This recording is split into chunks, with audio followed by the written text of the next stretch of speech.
வணக்கங்க. இது என்ன வீடியோனா, நம்ம புதினா செடி தாங்க வீடியோ. பார்த்தீங்கன்னா தளன்னு அப்படி தான் வளர்ந்துருக்கு புதினா செடி. இது என்னென்னா, முன்னாடி நான் அந்த புதினா செடியை நம்ம போன வீடியோவில் நான் காமிச்சேன், பதியம் போட்டது, செடி வளர்த்ததெல்லாம். ஆனால் பார்த்திங்கன்னா, அதில் வந்து பக்கத்தில் வந்து பில்லெல்லாம் முளைக்குதுன்னு பூச்சிக்கொல்லி மருந்து அடித்தாங்க.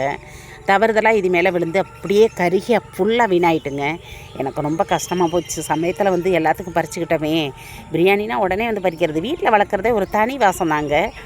அப்புறம் என்னடா செய்கிறதுன்னு யோசனை பண்ணிக்கிட்டு அப்புறம் மறுதிருப்பி அந்த மண்ணெல்லாம் கொட்டிட்டு வேறு நான் இது பண்ணி மறுதிருப்பி இப்படி உற்பத்தி பண்ணிட்டேன் பாருங்க. இது ஈஸியாகவே எல்லாருமே வளர்க்கலாங்க.